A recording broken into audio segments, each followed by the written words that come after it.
falamos de cotas, né? E agora tem outra questão bem importante, que é uma dúvida que eu tenho, porque assim,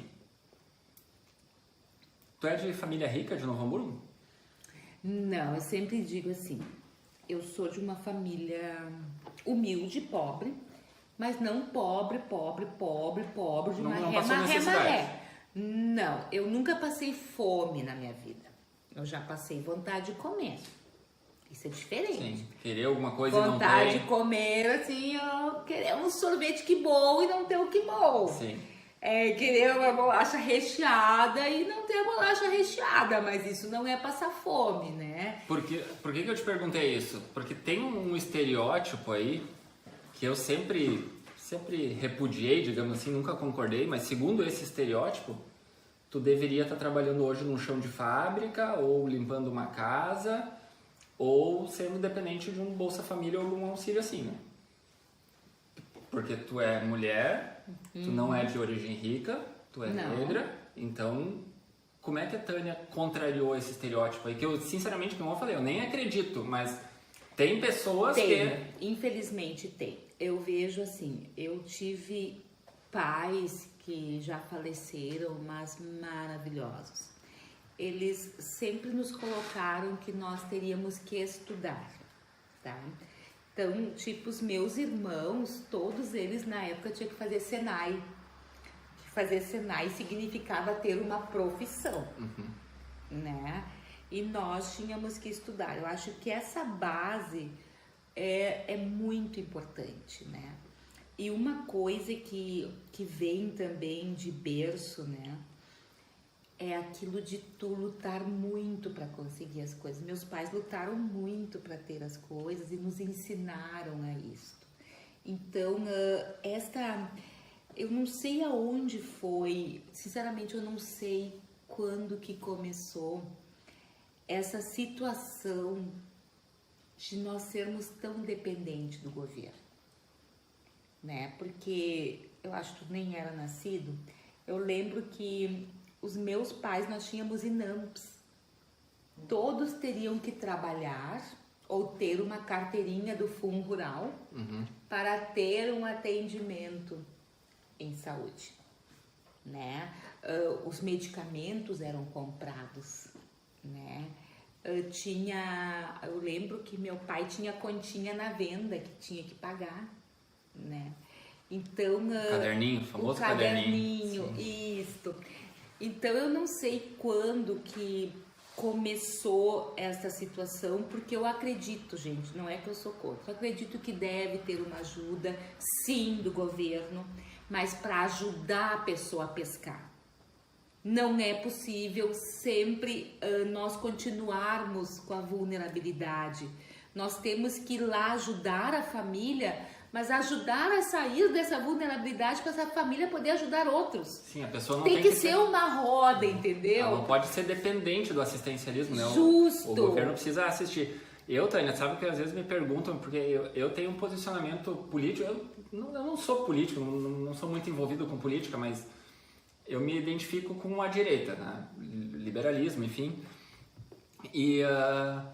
Mas eu não sou fanático pela direita, tá?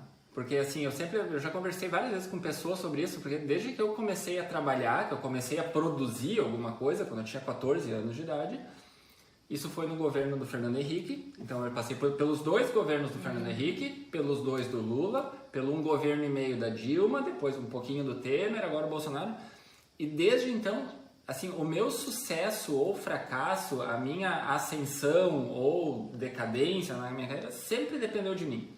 Nunca foi mais fácil ou mais difícil em um dos outros governos. Claro que algumas questões externas de mercado acabam influenciando, mas eu entendi desde cedo que sempre dependeu de mim. Então por isso que eu não consigo ser um fanático assim pela direita, porque eu sei que nos governos de direita também depende de mim, também a vida não é mais fácil, depende de mim, né? Não é. E no governo de esquerda eu tenho essa questão que eu acho, né, da gestão mesmo, enfim, que eu não concordo muito, mas o Bruno, por exemplo, que é um dos convidados que vai vir aqui, já confirmou, Sim. o presidente da Cispo Mundi, eu sei que ele é uma pessoa politicamente de esquerda E eu quero muito conversar Mas com ele para super deixar ele inteligente, falar, à vontade de né, falar, pra gente né? ter uma conversa legal sobre. Sim. Porque Mas assim, o que eu vejo, né? Mas tudo que eu falo é por mim, eu não falo pelos outros, eu vou falar por mim. Tu sabe que pra mim o pior sentimento que tem na vida não é ódio. Ódio eu suporto. Pior sentimento pra mim é pena. Quando alguém chega e diz, como eu tenho pena de ti. Gente, a pena, ela não te faz crescer, entende? Te faz tu chorar. Quando uma pessoa diz, eu tô com muita pena de ti, tu chora, tu se mata chorando. parece que daí, tu foi colocado numa situação inferior, né? Inferior, te derruba a pena, entendeu? Sim. Não te faz crescer. Já outro sentimento, que for assim, ódio, tudo mais, te fala, não, mas eu vou provar que eu sou melhor, eu vou provar que eu vou conseguir, eu vou provar que não sei o quê. Então, com isto, eu, a minha família, meus filhos e tudo, nós nunca tivemos pena de nós. Nós, eu, o Pablo e a Ohana, nós já passamos por muitas dificuldades, mas muitas dificuldades mesmo. Que é aquela coisa que quando tu te casa, tu sai de casa, parece que tu não volta pro teu lar que tu deixou, entendeu? Daí tu segura no osso, entendeu? Tu não vai chorar, sim, sabe? sim. Aquela coisa do retorno, né? Não, agora é só andar pra frente, né? É só andar pra frente. Só pra frente. Mas daí, com isso, nós aprendemos a nos fortalecer muito. Eu lembro, assim, situações em que às vezes atrasava a conta da luz, eu não pagava. E daí a gente brincava de jantar de velas. Isso aconteceu em casa. Isso tu fazia pra não deixar os teus filhos sentir, digamos... vamos brincar de velas e coisa parecida. Mas nós nunca fomos vítimas de nada, nós nunca tivemos pena de nós mesmos. Então, tudo que a gente tem que... Materialmente não é muito, né? Mas assim, a nossa beleza e tudo, né? Tem que fazer propaganda, né? À vontade. Tem que fazer propaganda, né? Não, eu tô brincando. Mas assim, o que nós temos, os nossos valores, o que nós temos foi construído com muito suor, com muito trabalho, né? Eu tenho muito orgulho. O meu filho, ele trabalha em 2 hospitais, ele é atendente de farmácia. A Ohana trabalha em academia, se formou em educação física. Então, isso são coisas que nós levamos para os nossos filhos e eu quero que eles levem para os filhos deles. Nada é de graça. Tudo é conquistado. A amizade não é de graça. A amizade, ela é conquistada a cada dia. Assim como o amor. É tudo uma construção que a gente faz. Então, é nisso que eu acredito. E saindo um pouquinho da política, tá? Vamos deixar, a gente falou sobre as cotas para as mulheres na política. Mas deixa a política de lado. Não estou nem falando em essas cotas para candidatos, enfim. Cotas, por exemplo, cotas raciais. O que tu pensa sobre isso? Não na política, por exemplo, para concursos, né, ou faculdades. Sim. Sabe que eu tenho um pensamento assim muito confuso. Confuso e controverso de verdade, né? Nós sabemos que existe todo um resgate, nós sabemos da época da escravidão, nós sabemos e estudamos e lemos o que aconteceu com os negros no nosso país, nós sabemos de tudo isso. Mas eu não sei, no meu entender, até que ponto as cotas raciais para concursos públicos ou para faculdade nos traz esse resgate. Porque, ao meu leigo entender, às vezes parece que o negro ou a negra não tem capacidade intelectual de entrar na faculdade como todos. Se nós falássemos de cotas sociais, que seria da vulnerabilidade, do pobre, que tem mesmo, é uma coisa, é uma situação. Nós temos o Enem, nós temos, enfim, que seria social, né? Porque existe diferença Mesmo que uma pessoa que tenha mais condições financeiras, mesmo estudando numa escola pública, os pais têm condições de pagar cursinhos, têm condições de um computador melhor, assim, de mais artifícios do que as pessoas que não têm condições econômicas. Agora, quando se fala pela cor da pele, né?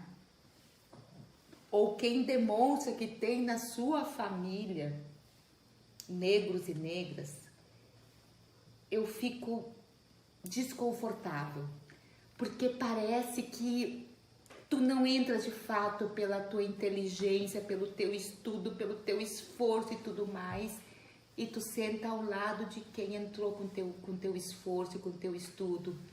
Então eu vejo que nós precisamos caminhar muito nesse sentido, mas vou repetir, eu acredito em cotas sociais, em ajudar como já se ajuda, para entrar numa faculdade. Nós sabemos, infelizmente, que muitos alunos que estão nas faculdades federais são alunos que têm condições financeiras.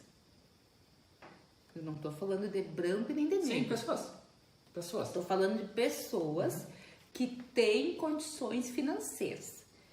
Porque, vamos falar, deixa eu ver, um artista...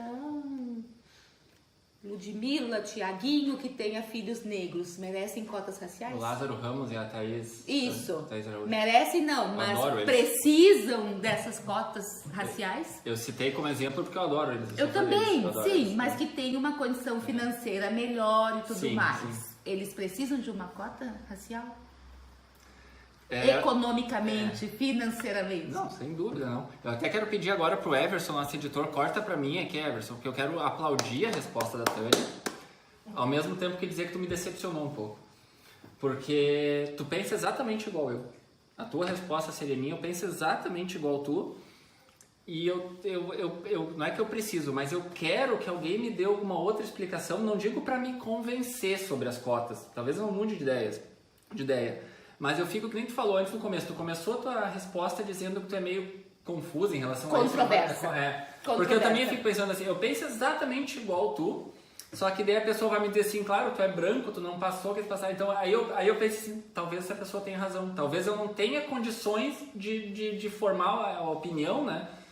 Então eu quero muito um dia, por isso que eu te decepcionou, tô brincando, mas eu quero muito um dia conversar com alguém favorável e não precisa me convencer, mas que dê argumentos fora daquele padrão da dívida histórica que tem, né? Mas argumentos que talvez me convençam, não digo a mudar de ideia, mas realmente eu não tinha pensado por esse lado, porque eu penso exatamente igual tu sobre isso. Então assim, por isso que eu digo assim, que é um assunto controverso, mas que eu falo muito, sou criticada por causa disso, mas gente, a vida é curta para te não ter posicionamentos, né? Então, tu precisa ter posicionamentos, não adianta, porque a vida é muito curta para isso. Não sei dessa frase. Né? Então, é controverso, mas eu acho que esse resgate, Beto, esse resgate lá da escravidão, ele aconteceu.